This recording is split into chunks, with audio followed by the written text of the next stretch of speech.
Hey everyone, Pastor Todd here at the chapel with our daily chair time in the book of James. And today we're in James chapter 3, beginning in verse 13. And James is trying to give us a picture of what real godly wisdom looks like in our everyday life. And here's what he writes. In verse 13 he says, "If you are wise and you understand God's ways, prove it by living an honorable life, doing good works with the humility that comes from wisdom."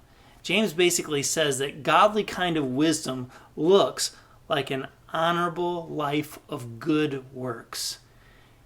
In a time like this, in the midst of crisis and chaos, we have to admit that sometimes that's not the kind of wisdom that we're following in our life, right? And that's why James goes on to address that in the very next verses.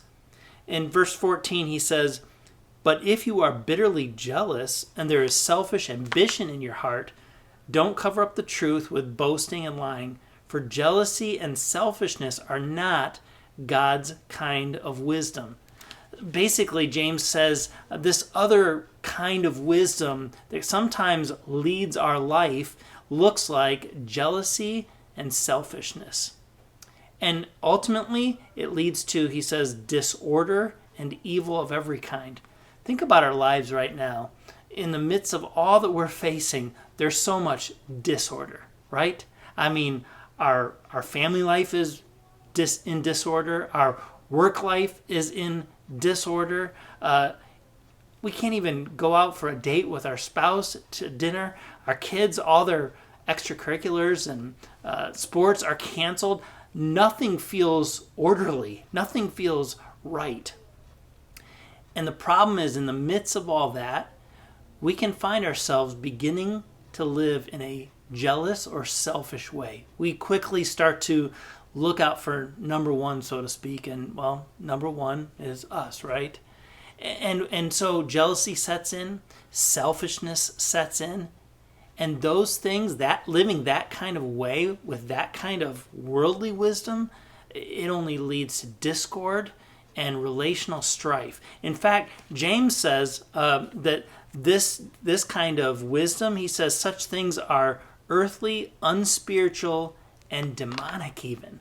Selfishness and jealousy is evil at its core, and it will destroy our lives and our relationships.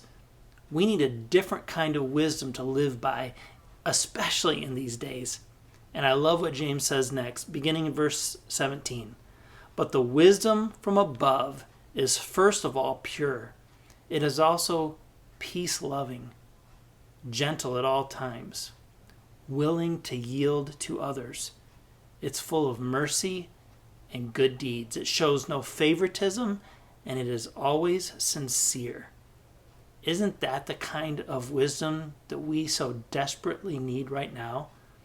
A wisdom that's full of mercy and good deeds, a wisdom that is pure, a wisdom that is peace-loving and gentle. I don't know about you, but we need some peace and we need some gentleness in our house in the midst of all this chaos, just like you do, I'm sure. What would it look like if this was the kind of wisdom, godly wisdom, that marked our lives in these days? And I love how he finishes it in verse 18. He says, "And those who are peacemakers will plant seeds of peace and reap a harvest of righteousness."